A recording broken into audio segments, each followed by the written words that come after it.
November 19th, and I'd like to welcome everybody to our monthly webinar series. Today, we're going to be telling you about some of the latest work that we've been brewing inside the company. We had a collaborative project that is focused on interpretable machine learning and applying it for the purpose of predicting the properties of the 2D materials and the likes. And we will tell more and have a publication upcoming, coming out later this month or early next month. And today we just wanted to open the lead a little and tell everybody about this recent work. Without further ado, James, the floor is yours. All right, thank you for that introduction. Right, so before we start, everyone at this webinar should be a registered user over at Exabyte.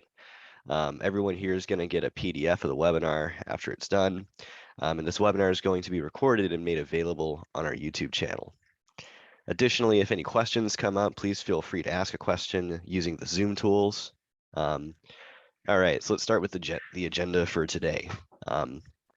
So we're going to start off by talking about some background, sort of what's been happening in the scientific literature over the last few years, the impact that's had on models that we can train. We'll then go over some methodology here, talking about the models that we train along with some databases. Then we'll go over some of the results and make comparison between a few of these different models. So just to kind of start off, it turns out that the scientific literature has been growing at an exponential rate.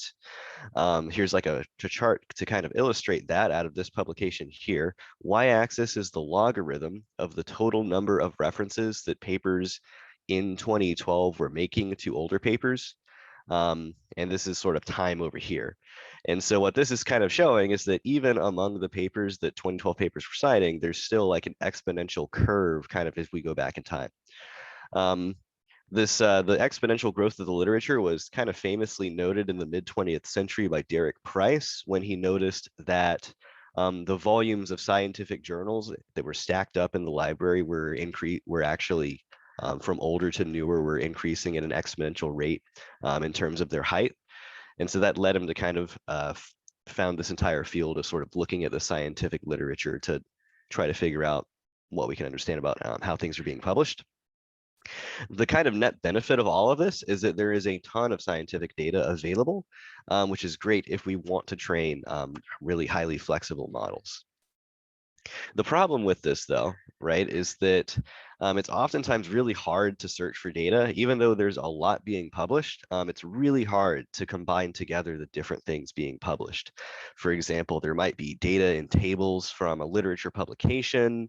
Organizations might have their own internal data. There might be data in some supporting information archive somewhere in a zip file. And there's data in web databases, all of which need to be combined into some combined data set if we really want to be benefiting from a diverse array of literature being published on a topic. So that makes that there's a lot of challenges associated with that, but especially that, being able to find and combine data from different sources. So as a result, there's been this big push in the last few years for the so-called FAIR principles of data reporting. FAIR stands for findable, accessible, interoperable, and reusable. And it's essentially this set of standards with a big focus on metadata that's designed to make it so that humans can easily find and access data programmatically, and then incorporate that data into combined data sets for machine learning purposes or other analyses. So that's sort of been a major push. On the other end of things, in terms of modeling, again, there's a lot of data available now. So as a result, there's been sort of this explosion in machine learning techniques in the last few decades. There is an abundance of different machine learning techniques available, which I'm kind of illustrating here with this flowchart published by scikit-learn, just to give an idea of the types of decisions that might be made with respect to problem type or data set size, et cetera. So there's a few questions, though, that we're trying to answer when we are trying to select a model, right? Which one do we use? Is interpretability a trade-off with accuracy? It turns out that that's not always the case. And at this point, though, it's probably good to actually define like what the heck is interpretability. So model interpretability, we're going to take the definition from Professor Rudin's publication out here. And essentially what this paper is talking about is this concept of stop training so-called interpretable models to try to rationalize black box models and just use the interpretable model instead directly on the data. So, but what is an interpretable model? Well, it's sort of the opposite of a black box model. And a black box model is essentially a model that we cannot understand. For example, if it is too complicated for humans, as is the case with many neural networks, or even if it is an interpretable model, if the model can't be inspected, for example, if it's a proprietary model that some organization has not released to the public, that's also a black box model.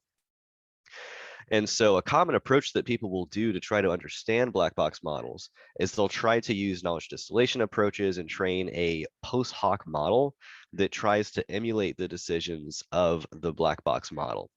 The problem with this, however, is that there's no guarantee the post hoc model is going to be making decisions for the same reasons that the black box model does.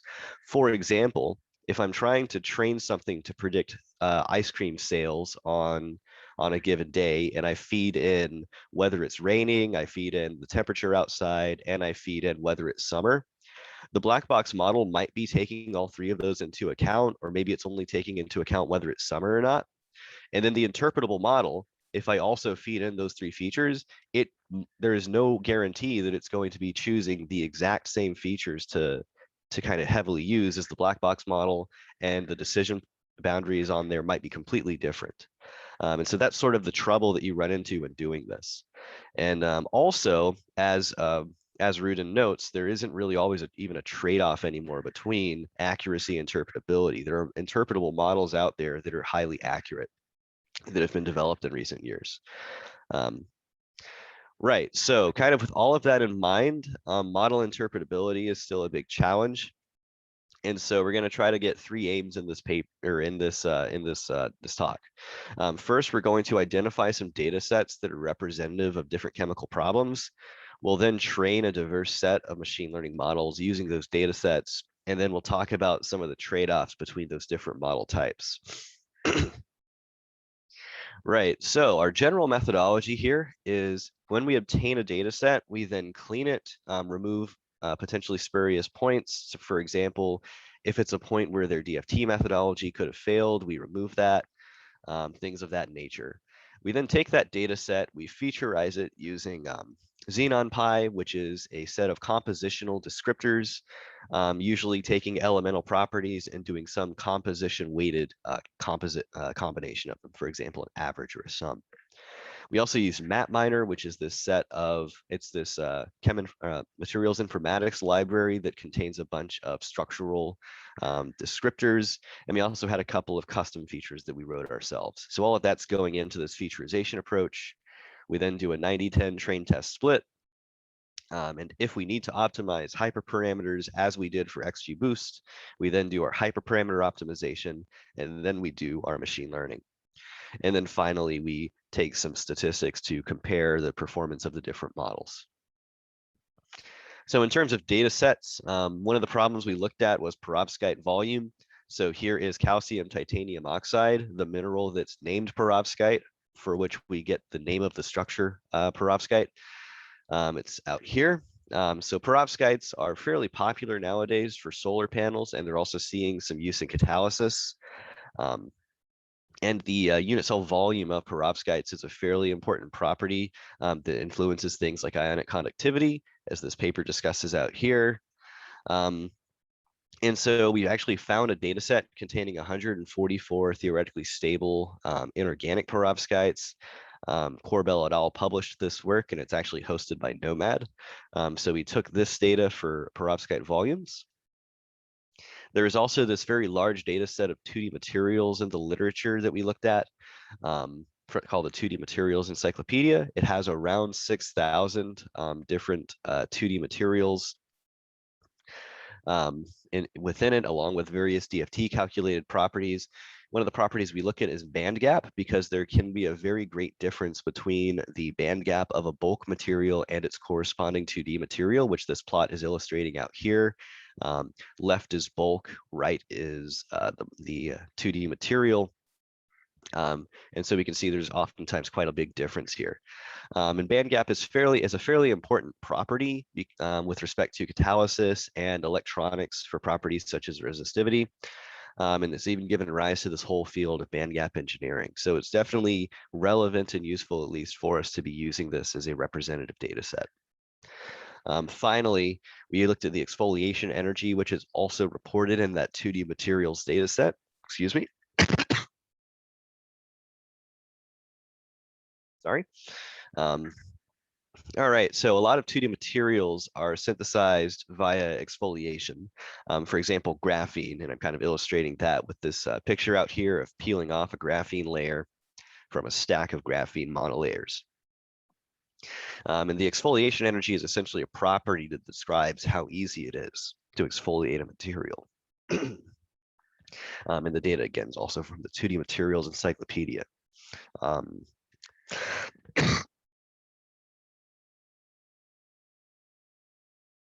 I apologize. I have a bit of a cold right now. Right. And so one of the models we looked at is XGBoost. XGBoost stands for Extreme Gradient Boosting. It is a tree-based ensemble. It also has a variety of hyperparameters that need to be tuned. It's been successful in a variety of areas, and it's become very popular as a result. Just for reference of that popularity, the original XGBoost paper was published in 2016, and it's gotten about 13,590 citations since then, which is very impressive for just a single paper, just kind of owing to the popularity of it. And essentially the way that gradient boosting works is that for each iteration of the method, a decision tree is trained to minimize the previous iteration's error gradient, or in other words, we train the next iteration of trees to minimize the residuals of the previous iteration. And then we also looked at TPOT. TPOT is an AutoML solution. And essentially what automated machine learning is it's kind of like a data scientist in a box. Given some data and a target property, it'll actually try to create a machine learning pipeline to predict that data. And so it's very hands-off. It can tune model hyperparameters. The problem with it, though, being that it can create some very complex pipelines as a result, so it's not always guaranteed to be very interpretable, although it usually works fairly well. We also used a little bit of deep learning. We looked at Roost, which is a graph neural network, which represents the chemical formula as a graph. Represents the chemical formula as a graph, and it uses this to try to understand the relationship of target properties with the chemical formula. It's been very successful for a variety of other problems. For example, here's the OQMD data set and the average change in enthalpy performance, delta H of formation performance for a variety of systems in the OQMD data set. Just showing that out here. It's also been useful for bandgap prediction in the materials project, and it was also able to replicate bandgaps for some experimental data set. And here's their publication out here. We also look at SISSO. SISSO is a symbolic regression technique. The way it works is we feed it in features, and it then combines those features using various operators such as addition, multiplication, can take square roots, etc., to generate new composite features. It can do classification and regression, and it actually will generate equations representing how the different features relate to the target property. And we can also even take its descriptors and use them as features within other models, which we can illustrate out here, where a couple of SISSO generated features are found on the XY axis.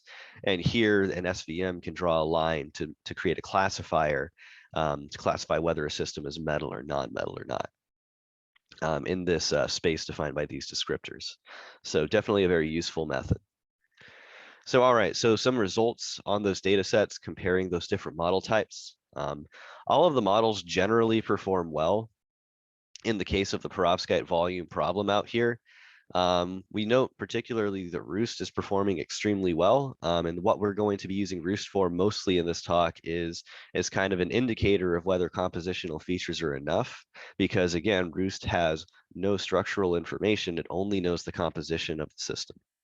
And we see that we get fairly good results out here, showing that compositional descriptors are probably sufficient. XGBoost is XGBoost. It's a gradient boosted tree ensemble and it performs well. TPOT's pipeline is performing extremely well. Here it has this stack of 2 min-max scalars, which again, it's an automated thing based on a genetic algorithm. So this actually doesn't make sense because once we do the min-max scaling already and we try to min-max scale that again, we're just going to get the same thing back. So it's just a consequence of it being a genetic algorithm coming to this strange set of 2 initial units. We then go in and do one hot encoding based on the number of unique values in the column. If there are fewer than 10 unique values, it assumes that those columns are categorical, and it does one hot encoding of those different categories. And then finally, it goes into and does support vector regression for this. Finally, we can look at SISSO, and SISSO is performing fairly well also. And here's the equation that it gets, where it's looking at things like combinations of the melting and boiling temperatures, the melting and atomic radii, etc. But the interesting feature that we're going to highlight out here is this ROM atomic radius average cubed. So the cube out here is actually an operator that SISSO is applying here. So we thought it was very interesting that it was arriving at a descriptor that it has units of volume, even though none of the other descriptors here had units of volume. This was just an atomic radius. Makes total sense that we would want a descriptor though with units of volume to describe a problem about predicting volumes. So that was a fairly interesting result. Next up, we can look at the 2D material bandgap. And generally across the board, all models were performing slightly worse out here. Even Roost isn't performing as well, giving us a hint that compositional features might not be enough. We're likely missing some important information like structure that would help us determine the interactions between the different monolayers that we then, or sorry, I'm thinking of the exfoliation problem. Things like structure, because structure is important to the atomic structure begets electronic structure, and we're probably missing a lot of that information here. Right, and so XGBoost performs okay, but again, it performs worse. Looking at TPOT now, we can see that the TPOT pipeline is just a single min-max scalar this time going into ElasticNet, which makes total sense because ElasticNet has regularization terms in there. Essentially, it's a sliding scale between L1 and L2 regularization is how ElasticNet works. So it works fairly well for systems with a lot of different features, which is the case in our work where we had a couple hundred different features we were feeding in. So ElasticNet performs fairly well. And then finally, looking at SISSO, SISSO is performing pretty much worse than the other ones, but again, we reiterate that all models are performing a little bit worse out here for this problem. It's a fairly complex equation that we're getting out of SISSO here, but again, we could potentially take some of these features and use them as descriptors for other models in our other models to try to describe the data set a little bit better. All right. At this point, though, we kind of noticed that out here, there's a pretty big spike around 0 for a lot of these different Bandgap data set here. So we decided to try to make the problem a little bit easier and just try to classify whether a system is a metal or not. So in this case, we used XGBoost. We used a descriptor called the side matrix. The side matrix is a completely structural descriptor that takes into account no compositional features, and it does not take into account the type of the atomic symbol either. It's just totally structural based on the positions of the atoms in the system. And so we sort of used this descriptor here and fed it into XGBoost, and we end up getting a fairly decent ROC curve showing that we're able to fairly accurately classify whether a system is metal or not in this 2D material bandgap data set. Here's some summary statistics out here of that model. Again, showing that we get fairly good performance within it. So we can at least classify with XGBoost whether a model is a metal or whether a material is a metal or not in that 2D material data set.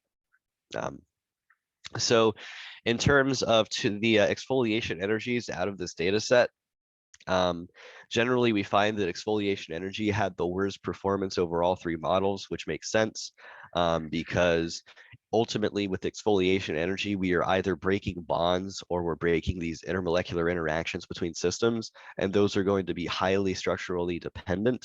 And if we don't include much information about structure, we're probably not going to be able to get a good idea of the exfoliation energy when we then move those structures apart. So that's probably why we're getting worse performance out here. Again, Roost is, again, not performing very well, again, because composition isn't enough. XGBoost also doesn't perform fairly well. TPOT performs marginally better. Here it does a family-wise error-based feature selection approach to reduce the dimensionality of the input features. And then it takes basically a tree ensemble approach to generate a regression model. Finally, we can look at SISSO, which isn't performing as well as TPOT. And again, we get some fairly complex descriptors out here, the utility of which, again, could be in taking some of these descriptors and trying to use them to train a more complex model to try to get a better accuracy out of this data set. All right, so taking a closer look at that exfoliation energy, excuse me.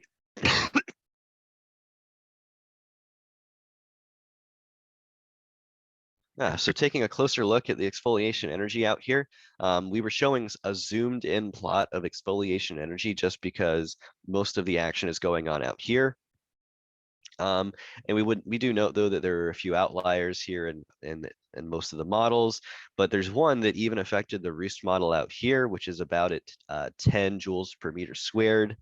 And so what this system actually is it's actually a set of stacked nitrogen layers derived from some selenium structure, which itself is derived from some unstable bulk structure from the materials project. The interesting part about this, though, is that 2D Materials Encyclopedia is predicting that this has a fairly high exfoliation energy, so it would be rather difficult to exfoliate it. But what would make more chemical sense, though, if we think about it, is that this is nitrogen. Nitrogen generally prefers to be diatomic systems in the gas phase. It's the reason why things with nitrogen tend to be fairly explosive. So chemically, in terms of like chemical sense, like the predictions of these models that the exfoliation energy is rather low makes a lot more sense actually than the 10 joules per meter suggested by the 2D Materials Encyclopedia. Just because, again, this is nitrogen, it's probably very easy and probably even energetically favorable for these for this monolayer to just for these to just go off and become nitrogen. Right, so just taking an overall comparison of the different models that we looked at here. So again, Roost is a deep learning approach. We usually need a lot of data to train it well, and it works best when compositional descriptors are enough because, again, it doesn't take into account the structure of the system. TPOT generally performs fairly all right. It's an automated machine learning solution, but again, we reiterate that interpretability is not guaranteed and it can lead to some fairly strange results, such as that sort of double stacked min-max scalar that we saw. And it can also generate fairly complex models as well. XGBoost is a tree ensemble. A nice thing that we didn't touch on in this talk is that we can also get a little bit more interpretability out of it. We can get important scores for the variables, which are essentially assessing how often is the XGBoost model choosing features, how well does one feature improve the error of the model, things like that. And so we can use those to generate feature importances, which helps with explainability. And then finally, SISSO, it generates an equation. It's highly interpretable. And we can also even use the descriptors it generates to sort of upgrade the other models and use more complex features that are describing the system well. Finally, just a couple of closing thoughts that we'll talk about more in the paper down here when we publish it. We think that interpretability of models is going to remain a challenge over the coming years, just because neural networks have become extremely common and popular nowadays. But the problem with neural networks, of course, is that they're typically less easy to interpret. And we believe that directly interpretable models like SISSO are probably going to start seeing more prominence as people start realizing, hey, we can train a model easily now, but we still want to unlock some physical insight into what's going on. And finally, AutoML is probably going to become even more important as well, because it really makes a lot of these machine learning techniques accessible to non-experts and makes it really easy to use state-of-the-art machine learning techniques without having to go back to grad school to do machine learning. Just to kind of summarize here, we benchmarked a few approaches. We looked at gradient boosting with XGBoost. We looked at a deep learning approach. We looked at AutoML, and we looked at symbolic regression in SISSO. The next webinar will be the third Friday of next month. Some of the code available used to generate these models will be on our GitHub. And if we're going to do a Q&A, but if a question comes up afterwards, please feel free to reach out via email to us. Thank you. And are there any questions? Okay, great. Thank you much, James, for making this presentation. I know it wasn't easy for you today. Let's try and maybe go through a few questions from the audience. I don't see any yet. If you do have questions, please post them either in the Q&A or in the chat. But I'll start this conversation first by pointing out that the quality of data, I think, is key for us in building these models. And as James had demonstrated, to be able to build good quality models, right, we have to have the data that is consistent. And usually the cases that we see as outliers, specifically when we deal with the 2D materials database, they turn out to be some of this edge cases that might not exist in the real world, right? We're making predictions based on functional theory, and in most of the outliers, we felt that either materials were unstable initially, or the fact and the existence of those materials in the real world could be questionable. The other thing that we should point out is the importance of compositional versus structural features. James, did we discuss this enough? Structural features, I mean, we didn't really use too many of those. We used a few, so things like coordination numbers, average bond lengths, but certainly incorporating additional structural information would improve the results out here. Especially in exfoliation, where we're kind of breaking bonds or we're breaking these intermolecular interactions, where composition might not be enough. Right. So the trouble, or the blessing and the curse when we're dealing with interpretable machine learning, is that we can't have too many features, at least with approaches like based on SISSO, for example. And with structure-based representation, usually the number of features that we have to include is quite large. And we had to mostly focus on compositional features, and Roost, for example, is a framework that only accepts the compositional features in this case. So this is still work in progress, and we will be further improving and studying additional use cases based on the framework that we have developed. So if you have any suggestions, or if you have any thoughts about how we can continue improving the interpretability while at the same time getting better agreement with the better quality models, please reach out to us. Did we explain where to find the results online? Yeah, so these are going to be at our GitHub. Specifically, it's going to be on the scientific projects GitHub on our part of our GitHub. Okay. I can actually show that if you would like. That's fine. We will mention. Right. So the publication that James is announcing at the bottom will have all the information, and will direct people to where they can find the data sets and the Jupyter notebooks that we use. So in general, why did we have a better agreement and better models for the perovskite case than for 2D material case? Did we discuss that enough? Well, I mean, yeah, I mean, kind of, hand waving a bit. I think it's because the compositional descriptors are sufficient to describe this problem out here. Just because if we think about it, right, the average atomic radii and things like that, those are going to be related to essentially the dimensions of that unit cell. And that's ultimately what's being described out here is sort of like what are the dimensions of the unit cell, but also like volume. Yeah, like I think in short, it's just because the compositional data sets we used were including things like average atomic radius and average atomic volumes, is that those were just sufficient to describe what was going on out here. Yeah, the problem itself is simpler, and I think the feature set fits it very well.